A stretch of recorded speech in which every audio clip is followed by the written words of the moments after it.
Miniature Market has thousands of board games at discounted prices. Click the direct link below to see all of those discounted games. What's up, friends? I am back from Gencon and I'm still trying to catch up on some sleep, but wow, what a blast. It was amazing. And I want to share a bit of that experience with you. One of the most exciting things was the giant haul of games I collected while I was there, and I would love to show them to you. But since I had to fly back to Canada, I had them shipped and they still haven't arrived yet. So keep an eye on my Instagram in the next week or two and I'll be sharing my giant Gencon haul there. Instead of doing a top list of my experiences, I thought I'd just walk you through the event and give you a taste of what Gencon was all about. So, I took off Tuesday night on a red eye from Vancouver to Indianapolis with a connection in Chicago. Unfortunately, I missed my 6:30 a.m. connection. It's a bit of an embarrassing story if I'm honest, so I had a bonus 4-hour layover while running on zero sleep. Not the best start, but I survived. Once I landed in Indy, I grabbed the classic airport photo and headed straight to the convention center to check in and grab my media badge. The con doesn't officially start until Thursday, but Wednesday night had 4 back-to-back media events. First up was the Asmodee media event. I got to check out some of their latest upcoming games, including Duel for Cardia and a Lego game called Brick Like This. I also got to meet Richard Borg, designer of Battle for Hoth and Memoir 44, and a huge highlight, Eric Lang, who showed me his upcoming game, Clash of Clans. I am so stoked for that. From there, I ran to the all-play party celebrating the launch of Twinkle Twinkle. Designer Amon signed my copy, and the food was amazing and the energy was high. Then it was over to the Lucky Duck party for their newly released Sims board game, a real nostalgic throwback. I met up with friends from Meeple Mountain and we even tried one of those 360 video booths for the first time. The night wrapped up at the Hachette Media Party where I demoed Gwent based on The Witcher with my new friend Desiree. A packed night, but super fun.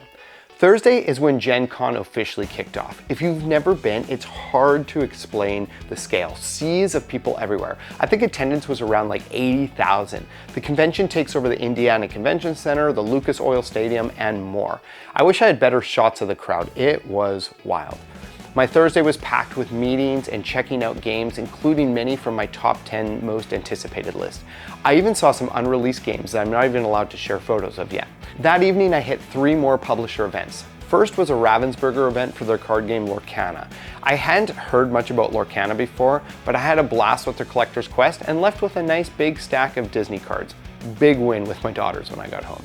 Then I stopped by the Indie Boards and Cards event, which was celebrating the upcoming release of Journeys Afar, the Ketsueki by my good friend Travis Archance. Very exciting title. After that, I headed to Lucas Oil Stadium for the AEG event. The stadium has open play on the field and private suites for events. AEG had some great previews, especially Electrify, which looks awesome.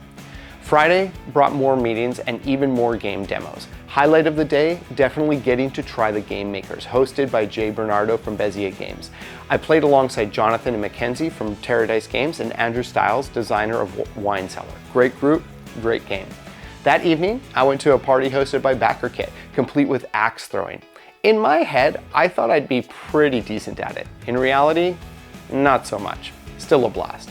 After that, I wrapped up the night hanging out with Jay from Bezier and Andrew Stiles, playing a super fun trick-taking game I'd never played before called No Loose Ends. Saturday was more of the same, publisher meetings, but I also squeezed in more gameplay, which is rare for me at a convention. I got to try Runes, which I'd been really looking forward to, and also Naishi. I also played the new haunted version of Above and Below by Ryan Lockett. It's a great follow-up to an already solid game. I also checked out the DeVere showcase, including Red Carpet and Phoenix, and a few other things. Oh, and Dice Throne was there bringing back Pogs. Serious throwback. If you don't know what Pogs are, go Google them, but prepare yourself for some 90s weirdness. I also wanted to bring home a gift for each of my daughters, so I decided to win a Gloomy from the Claw Machine. Problem is, I'm about as good at claw machines as I am at axe throwing. It took me a while, but I finally scored 2 of them and earned some serious dad points.